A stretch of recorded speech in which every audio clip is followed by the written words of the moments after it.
আজকে এখানে সকলের শক্তি পরীক্ষা হবে, কার শক্তি বেশি। প্রথমে এসে পড়েছে সেই দানবীয় শক্তিশালী, এবার আগুন দিয়ে সবগুলোর অবস্থা খারাপ করে দিয়েছে, কিন্তু বেশি দূর যেতে পারেনি। মাত্র সে 17টা কিংবা 20টা করে দিয়েছে, কিন্তু এদেশে অনেক খুশি হয়েছে। তারপর এসে পড়বে ব্ল্যাক ভেনম, সে আসবে এবং তার সে শক্তি দেখাবে এবং সেই শক্তিতে দেখা যাক কতগুলোকে শেষ করে দিতে পারে।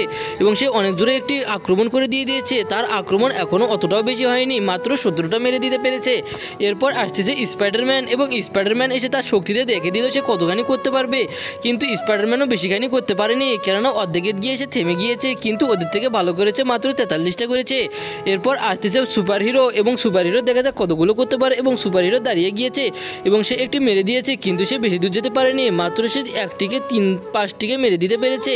কিন্তু তারপর আসবে এবার হাল্ক। এবার হাল্ক আসার পর এমন কিছু করলো যা দেখতে হলে আপনারা যদি আপনাদের বাবা মাকে ভালোবেসে থাকেন তাহলে চ্যানেলে সাবস্ক্রাইব করে দিবেন, আর কাকে বেশি ভালোবাসেন বাবাকে না মাকে অবশ্যই কমেন্ট বক্সে জানিয়ে দিবেন, এবং চ্যানেলে একটি করে সাবস্ক্রাইব করে দিয়ে দিবেন। এই তো এসে পড়েছে হাল্ক, এবার তার সবগুলো শক্তি দেখাবে এবং সবগুলো শক্তি দিয়ে দেখা যায় কী করতে পারে। এবং সে প্রথমে হাত আলোক করলো, হাত উপর তুলে প্রথমে একটি এমন জোরে ঘুষি মেরে দিয়েছে যাতে সব কিছু পুরোপুরিভাবে ধ্বংস হয়ে গিয়েছে এবং একটা কেউ বেঁচে নেই। তো অবশেষে হাল্ক জিতে গেল, এবং বাকি যেগুলো এসে পড়েছে সবগুলো তো হেরে গিয়েছে। তো হাল্কের শক্তির কাছে কেউ কুলে উঠতে পারলো না, হাল্ক পুরোপুরি 100টাকে শেষ করেছে।